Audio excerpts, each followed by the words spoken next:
Les jeunes médecins du Zimbabwe ont accepté de reprendre le travail après avoir accepté une offre du milliardaire zimbabwéen des télécommunications Steve Masiyiwa. Qui est ce milliardaire et quel est son parcours? C'est ce que nous allons voir dans la vidéo. Merci de partager et de vous abonner sur la chaîne Les Entrepreneurs d'ailleurs. La grève a été l'une des plus longues de l'histoire du pays, le Zimbabwe, et a mis à genoux un système de santé publique déjà en difficulté. Le milliardaire Steve Masiyiwa versera à chaque médecin une indemnité de subsistance d'environ 300 $. L'homme d'affaires s'est également engagé à payer pour le transport des médecins et des infirmières, ainsi que l'eau dans les hôpitaux. Prenez note que la plupart des médecins en grève gagnaient moins de 100 $ par mois. Steve Masiyiwa, né le 29 janvier 1961, est un homme d'affaires et philanthrope zimbabwéen basé à Londres. Il est le fondateur et président exécutif de la société de télécommunications, de technologie et d'énergie renouvelable Econet Global. Réputé homme le plus riche du Zimbabwe, plus de 1 milliard de $ en 2020 selon Forbes, le fondateur du groupe Econet, établi en Afrique du Sud et présent dans 17 pays, doit sa première reconnaissance internationale à la bataille constitutionnelle qu'il a menée dans son pays, le Zimbabwe, pour briser le monopole de l'État dans les télécommunications. Cet épisode est considéré par beaucoup comme une étape décisive dans l'ouverture de ce secteur aux groupes privés sur le continent. Econet Global est une société privée de télécommunications, de technologie et d'énergie renouvelable avec des opérations commerciales et des investissements dans plus de 20 pays en Afrique, en Amérique latine, au Royaume-Uni, en Europe, en Chine, aux Émirats arabes et en Nouvelle-Zélande. La seule entité cotée est sa filiale zimbabwéenne. Il détient un peu plus de 50% de la société cotée en bourse Econet Wireless Zimbabwe, qui fait partie de son groupe Econet. Masiyiwa détient également un peu plus de la moitié de la société privée Liquid Telecom, qui fournit des services de fibre optique et par satellite aux entreprises de télécommunications à travers l'Afrique. Ses autres actifs comprennent des participations dans des réseaux de téléphonie mobile au Burundi et au Lesotho et des investissements dans des sociétés de distribution d'électricité en Afrique. Steve Masiyiwa est né au Zimbabwe le 29 janvier 1961. Il a fréquenté l'école primaire en Zambie avant de terminer ses études secondaires en Écosse. À l'âge de 7 ans, sa famille a fui le pays alors que le gouvernement assiégé d'Ian Smith commençait à s'effondrer. La famille s'est installée à Kitwe, une ville du centre-nord de la Zambie connue pour ses mines de cuivre. La mère de Masiyiwa était entrepreneur. Son père a d'abord travaillé dans l'une des mines voisines, mais a ensuite rejoint l'entreprise familiale. Au moment où Masiyiwa avait 12 ans, ses parents pouvaient se permettre de lui fournir une éducation européenne convoitée. Ils l'ont envoyé dans une école privée à Édimbourg, en Écosse.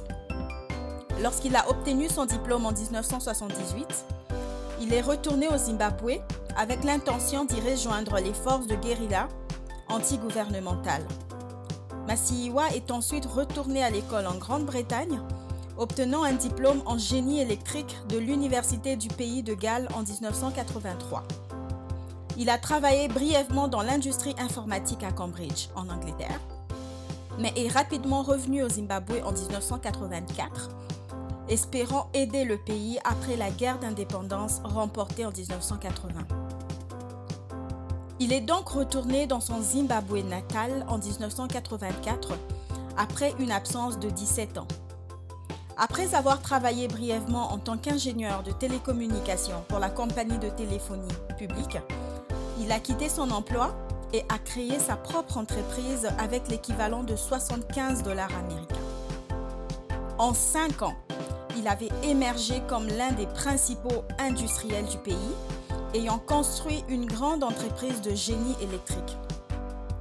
L'émergence de la téléphonie cellulaire mobile l'a amené à se diversifier dans les télécommunications, mais il a rapidement rencontré des problèmes majeurs lorsque le gouvernement zimbabwéen de Robert Mugabe a refusé de lui accorder une licence pour exploiter son entreprise connue sous le nom d'Econet Wireless. Masiyiwa a formé un recours devant la Cour constitutionnelle du Zimbabwe au motif que ce refus constituait une violation de la liberté d'expression.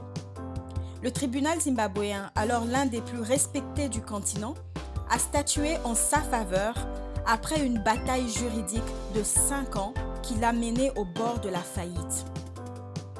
La décision qui a conduit à la suppression du monopole d'État des télécommunications est considérée comme l'une des étapes clés de l'ouverture du secteur africain des télécommunications au capital privé. Aujourd'hui, Econet Wireless Zimbabwe est devenue une entreprise majeure qui domine l'économie du Zimbabwe. C'est actuellement la deuxième plus grande entreprise du Zimbabwe en termes de capitalisation boursière.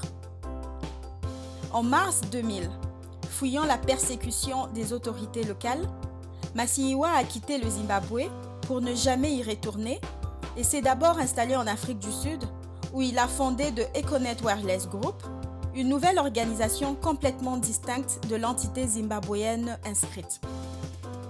Son principal intérêt est resté dans les télécommunications.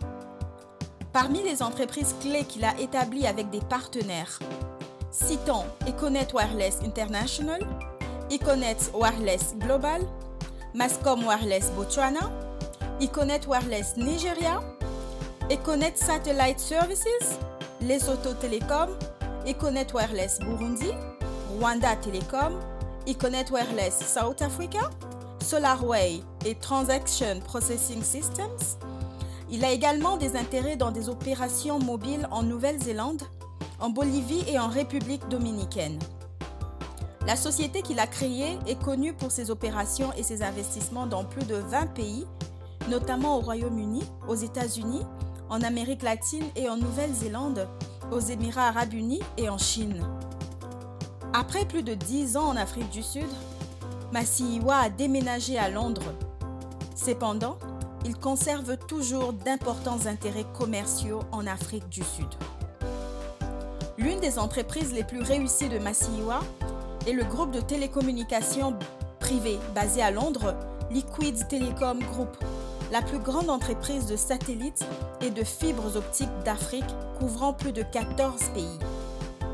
Les autres activités d'Econet comprennent les réseaux d'entreprises, les services financiers, les énergies renouvelables, la télévision et les médias. Il fait partie de la liste des 20 milliardaires africains selon Forbes Magazine. Il est également considéré comme l'un des philanthropes les plus généreux d'Afrique. En effet, Masiyiwa a utilisé sa richesse pour fournir des bourses à plus de 250 000 jeunes Africains au cours de 20 dernières années par le biais de sa fondation familiale. Le roi des télécoms du Zimbabwe est aussi un businessman très populaire auprès des jeunes entrepreneurs du continent. Lui et son épouse Titi ont fondé la Higher Life Foundation, qui soutient les enfants orphelins et pauvres au Zimbabwe, en Afrique du Sud, au Burundi et au Lesotho. Il soutient plus de 40 000 orphelins avec des initiatives éducatives, ainsi que le parrainage d'étudiants dans des universités en Amérique, au Royaume-Uni et en Chine. Au cours des dernières années, Masiyiwa a consacré son temps au mentorat de la prochaine génération d'entrepreneurs africains sur Facebook. Facebook a identifié sa plateforme comme ayant des abonnés les plus engagés de tous les chefs d'entreprise au monde. Masiyiwa est également membre de l'initiative Bill Gates et Warren Buffett, connue sous le nom de Giving Pledge. En parlant de la fameuse grève des médecins, elle a été la plus longue de l'histoire du pays et a causé la mort de plusieurs personnes.